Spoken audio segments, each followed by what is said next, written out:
Welcome to this very special edition of the KJ Masterclass Live, the show which ensures that you profit from your time spent here with experts, either through the industry insights, information, or simply learning from them. And today we have Raquel Hirsch. She is a Chilean entertainment professional based in Los Angeles, and she blends her multicultural heritage with a passion for global storytelling. Welcome to the show, Raquel. Thank you so much. I appreciate you inviting me to the show. I'm very excited to be here. You are welcome. Welcome to the show. Welcome to India in this online form, Raquel. And I'm sure not just in India, but a lot of people across the globe will benefit from what we are going to talk right now. We'll Yes. learn from you how one can break barriers in entertainment in any other industry. And so before that, we come to this part. Let's understand a bit about your journey or your background so that people know who they are listening to. Okay. So I'm originally from Chile in South America. I grew up there, went to school there. My mother is Chilean. She's passed already. She's passed away. And my father was German as well, German Jewish. He came from, he escaped the World War II and ended up in Chile with a visa in Chile back in those days. And that's where he met my mother. They got married, and I'm the fourth of four children, rather. So I grew up in Chile. Like I said, went to school there for TV production. And at the time, this is, late 80s. In Chile, there wasn't a lot of opportunities for people that were breaking into the industry. They only had, at the time, only 4 channels in broadcast.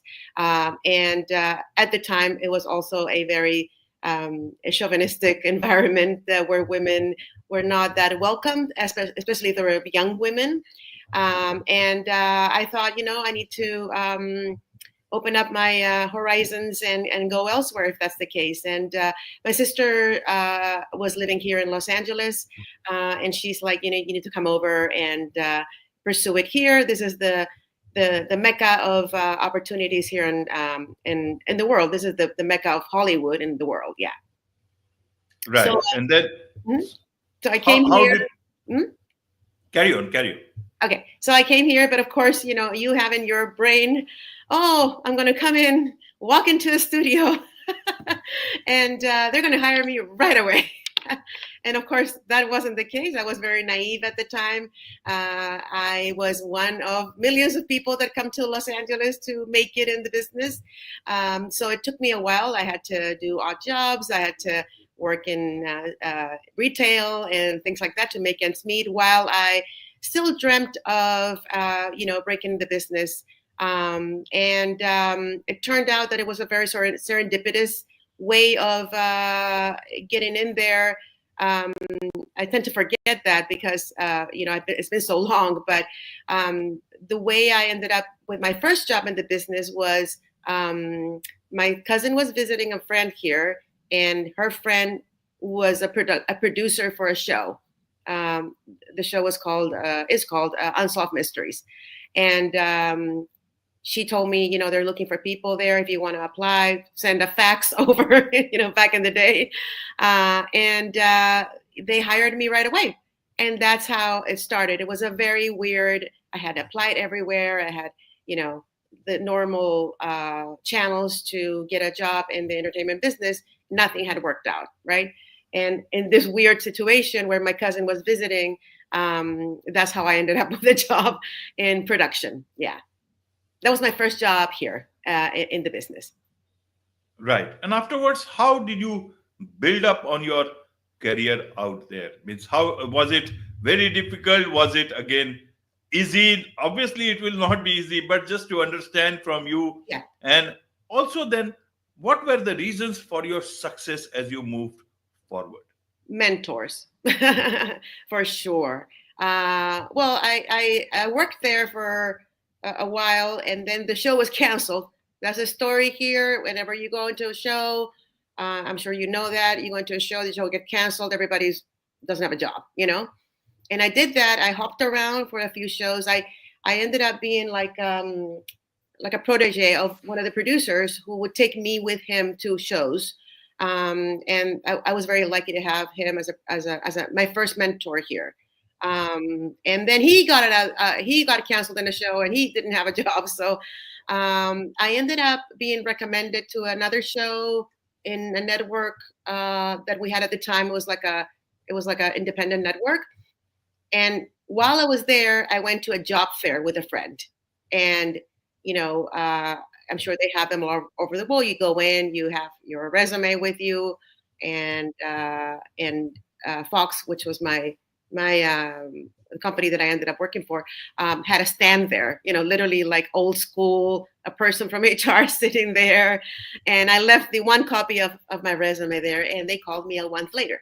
And I ended up, I thought it was only like, a temporary position. I thought I wasn't going to fit in or anything because I was very green. And I'm going into a corporation, a network, an established network where they have, like, it's a machine, everything's moving with a lot of energy, a lot of people, a lot of money, and I met somebody there who then became my boss, and she became a true mentor to me. And she literally guided me through and helped me along.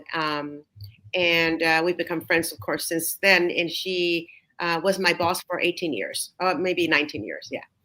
And she was amazing. She is amazing, actually. And while I was there, I realized that, I felt a little bit uneasy in the beginning because I felt very different from the rest of the people that were there. Not only because, the language wasn't a barrier, but culturally, right? The cultural barriers were there. They were noticeable at times. But I decided to embrace it and consider myself not a misfit or different, but more original, and I used that for me. I took advantage of that, right? And people actually found that they never met anybody from my country. They didn't know anything about our culture at all. So it was an experience of like not teaching people, but opening the doors there to what other countries are like, how the families are, what the structure is, what the the cultural idiosyncrasies are, and that really I made a lot of friends. I bonded with people over that. Right. Mm-hmm. And then I left that company for about 2 years and ended up doing other stuff in the business. I ended up doing some music clearances, and I worked for a show as well. And then I went back to the company, and I was there for about another 5 years. So my total career in the business, it's over, I would say, over 27 years or something like that. Yeah. And it's been successful at times. It's been demanding also. The machine never stops. The machine is about the bottom line. Obviously, it's a business. We're here to entertain. We're here to educate people, to bring cultures together. But at the same time, it's also a bottom line. It's a business, right? Where they're trying to make money. Yeah. And also, I think that I brought a sense of there's a lot of Latino people in Los Angeles and in the United States in general. But I would say that people from Chile are the minority of those, of the rest of them, right? We speak differently. Our culture is differently. The country itself is very different from any other country in South America and in Central America. So it's interesting how people perceive, our culture. When I say I'm from Chile, they're like, first of all, sometimes they're blank because they don't know where that is. And if they do know where that is, they know very little about it, Right. So what would you like people to know about Chile, in the sense that people who do not know, if they generally come, how in terms of, say, in India, if somebody does not know, or they have heard about Chile, they know a bit about, many Yeah, are well they've seen traveled the as map. also, but But generally, what are the few things that you would want them to understand about Chile? Chile is a melting pot.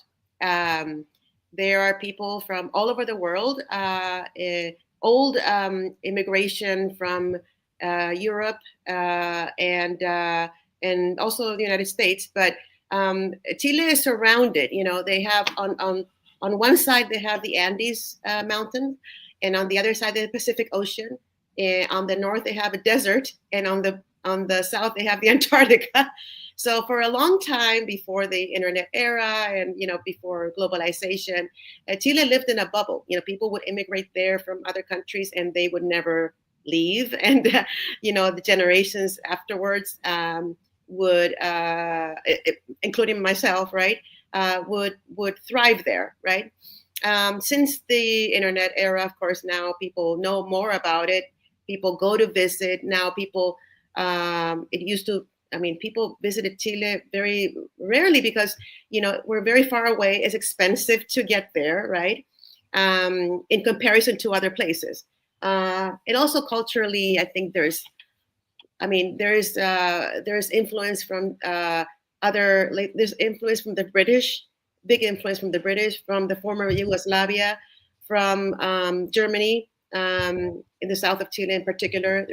There's places what look like Germany. The houses are built like in Germany, and the food is also a fusion because of that influence of the Spanish and all that. And we are well known because our Spanish is very different from the rest of the continent, and also we don't have any tropical weather. People assume that Chile is very tropical, and we don't have any humidity, and we don't have any tropical weather. We're famous for the wine production. We have the great wine over there, and production of copper as well.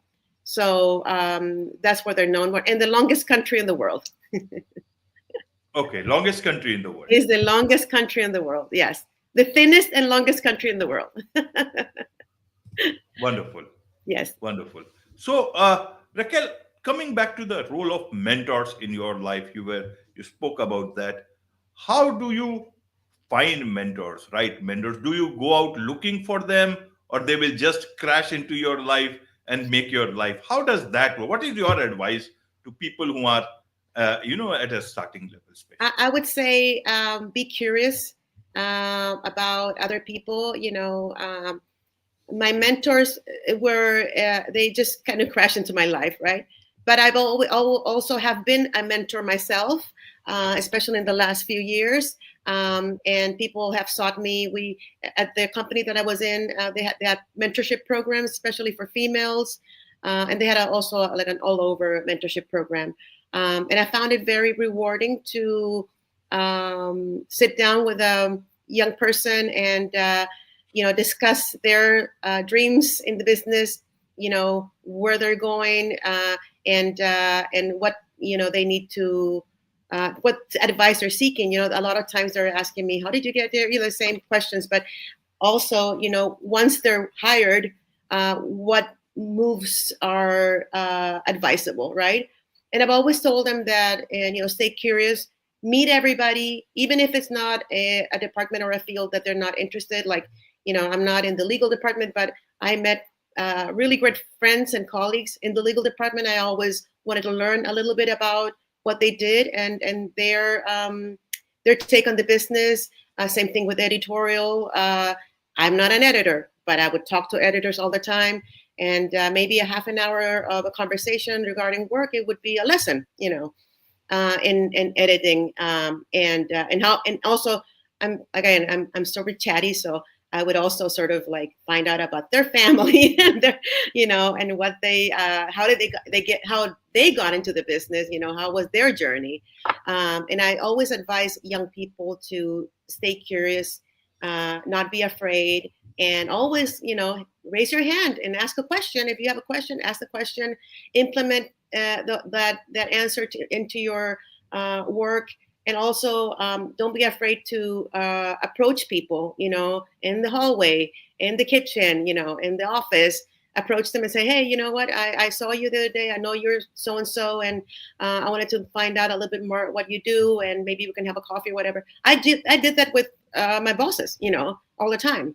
Not because I wanted to learn and maybe apply that knowledge to my daily work.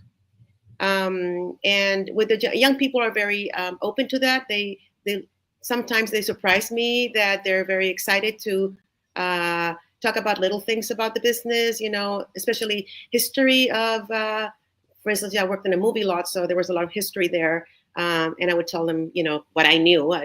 I wasn't the expert in history, but I knew a little tits and bits. And because I'd been there for so long, I would tell, hey, such show shot right here, and such show, they like our building used to be used for like the winter. We don't have snow in Los Angeles, but a lot of times in the winter, we'd walk out the building and there was fake snow outside the building because they were shooting a movie or they were shooting one of the shows, right? It happened all the time.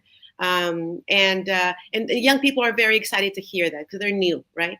And just like the way I was when I started there, because I remember I would be in awe about everything. I'd drive in and see the movie lot, and I was like, I can't believe I'm here. I can't believe I'm here. Because what I forgot to tell you is that as a child, I always wanted to work in business.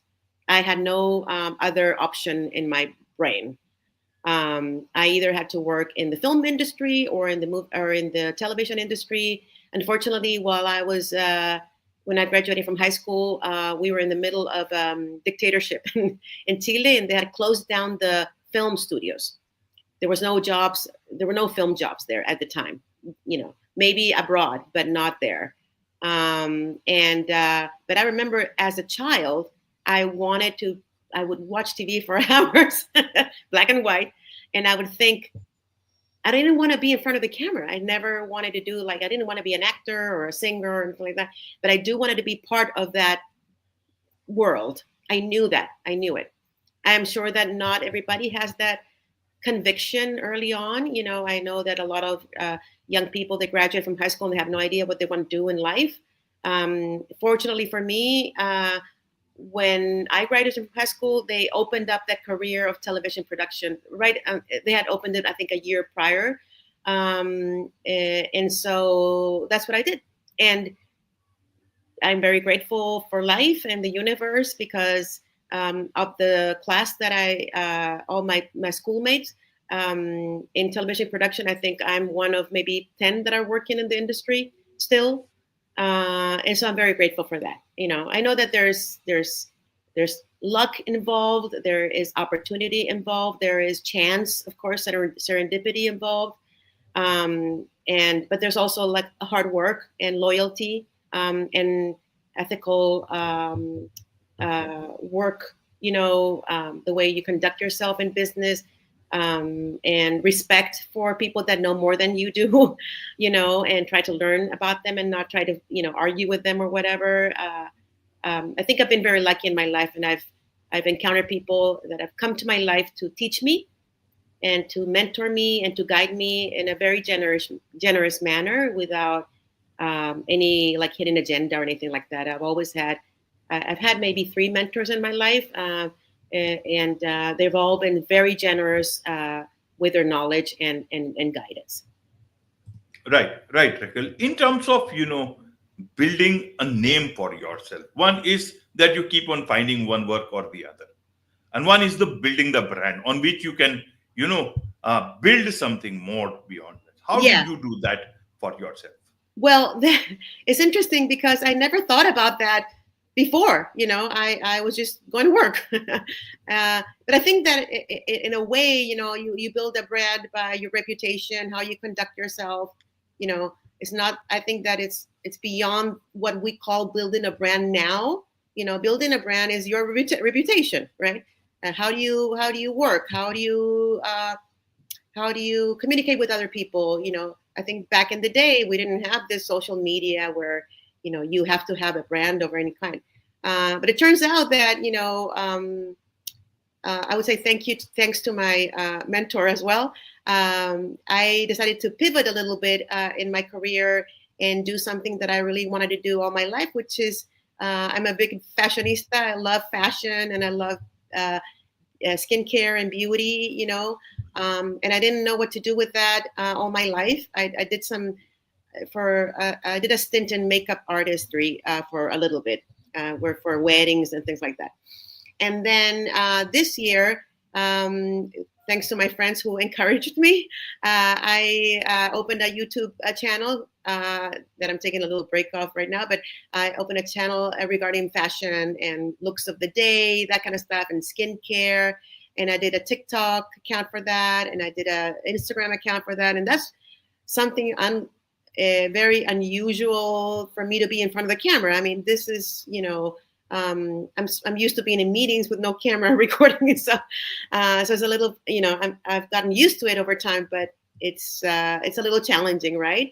And doing that in front of a camera, showing the trends or whatever, or what people my age, females my age can wear and feel comfortable in, and not feel like out of place. So I've been doing that, and that's been really rewarding, very rewarding. It's sort of like it taps on my artistic side, my creative side, and because I'm not a writer, and I'm not a painter or a musician, so I think then that's what I'm doing for my in creative side. Right. And you say it's never too late to start something new. Never too late. I thought it was late, but I've learned over time that it's never too late. And even if you don't succeed you don't have millions of followers or whatever, you're doing it for yourself, really. I mean, I feel like I've accomplished at least being on camera, and just sort of like pushing through my fears and my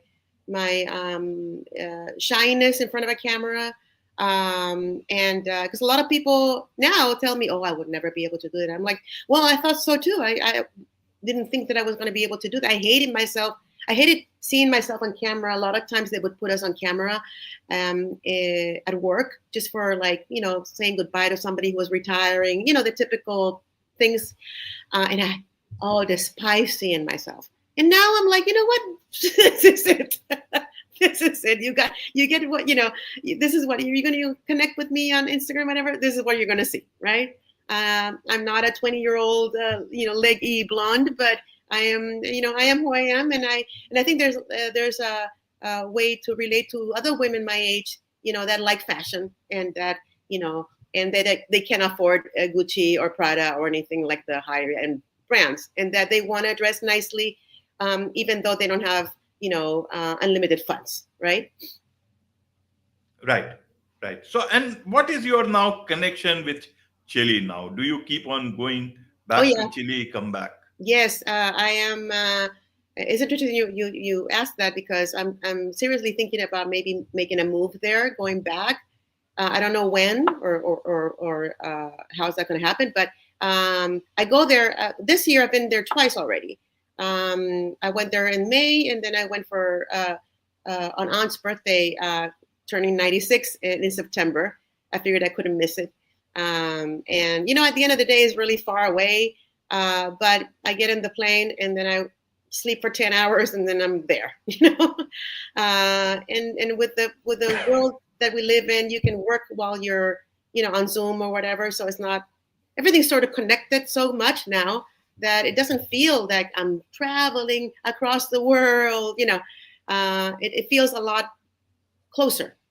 And I have still family, a lot of cousins, and my brother's there, my nieces and my great niece and my great nephews are there. So I have a big family there, and that's the thing. I mean, at times I feel like maybe when I retire, I may move there, just because. First of all, it's a lot more affordable to live there. Los Angeles is extremely expensive. I love LA. I once I moved here in 1992, maybe it was. I fell in love immediately with the city.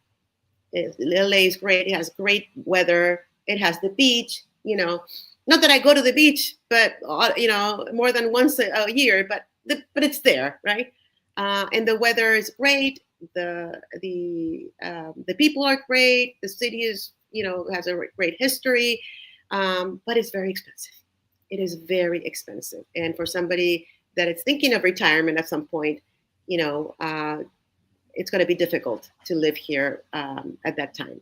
But LA is always going to be in my heart, But I'm thinking, I'm kind of like I've been traveling a lot lately. I went to France and I went to Spain, and every time I travel somewhere, I'm going, I'm going to move here.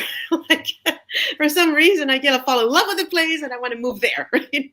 And I was there. I was in Paris this October, and I had never been there before. And I literally, while I was there, I'm looking up rentals and stuff like that, because I'm thinking, I want to move here now.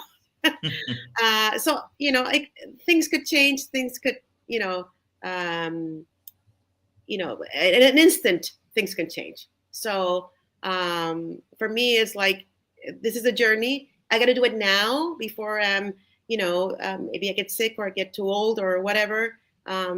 It shook me up that this year was a very difficult year in terms of loss of friends and stuff, like people my age, and that really shook me. And so my attitude is not work until I faint in the office behind the desk. No, you work to live and not live to work. Absolutely, absolutely, and totally understand about moving to a place which is good for you, good from your point of view, not Yes. just about the weather, not just about the beach, No. but beyond that, because Yes. the world is so connected nowadays, and more So people connected. are moving to different places because you can stretch whatever bit of money you have got, you can stretch it much much better there, and Yes. that's being practical, that's being wise. And one wise thing you talk about is also about paying it forward, the importance of paying Oh, it yes. Yes. forward. That is a motto that I've learned from my mentors, actually. What you learn in how to be a leader, how to manage people, how to lead a team. Uh, and I've learned that from my mentors, and I've made sure that whenever I'm in charge of one other person or two other people, however many they are, I'm paying that forward. I truly believe that, it's my duty as a human being to teach other people that are younger than me and the upcoming generations, whether it is teach them to be, to encourage them, but also keep them in a realist manner, to what expectations they may have. A lot of people come into the industry with expectations this high, and then slowly but surely they come deflated and discouraged. Because people in the movies, they become successful overnight, and and and they're executives. It takes a year to be an executive, and that's not the case at all. And so when I talk to the people that work for me, I always tell them, you have to keep your real expectations, but at the same time, there are, if you keep at it, and if you start learning, and the girls that were working for me, I encourage both of them to pursue master degrees, and they finished their master's degree. They sought not approval from me, but they sought advice from me, and I said, absolutely, I don't care how you get it done, because this is not going to be your last job, and this is you can't show this to your parents, right? You can show a diploma to your parents that to your children, that you at this age pursued a master's degree, right? And so I think that I make an effort in paying it forward, and also showing them that not all bosses are helicopter bosses, and and I also have more of an obsession about mental health and how to protect that while you're working in corporate America. And a lot of the young people have a fear of, like, for instance, take too much time off, or take time off during times that we're very busy, or or if they're not feeling well, they just stay in the office because it's going to be a bad look if I just up and leave, right? And I'm the opposite. I'm like, I literally like push them out because I want them to be excited to be in the office, to feel well when they're in the office, and to take the breaks that they need to take so they can, they can perform well, not only in the office, but also in their personal life. I don't want them to be stressed out. It's just the job, right? And we're in an industry, we don't have a dying patient in the operating table, we're just television. So we're not saving lives here. But a lot of times the young generation, they get very overwhelmed, and they don't want to misstep, right? To make a mistake and to maybe do something that will endanger their position. So I've always been very, supportive of my team, and also all younger generations. I've always been supportive of them because my mentors were supportive of me, and that's why I'm paying it forward, really. Absolutely, absolutely. There's much to learn about entertainment, about life, about everything else, And I'm sure a lot of people would want to connect with you, Raquel. And Yes, so, what is the best way for them to do so? they can DM me in my Instagram. It's at Todoroki, Totorockkie, and they can DM me there, or they can find me in LinkedIn. I'm in LinkedIn, of course.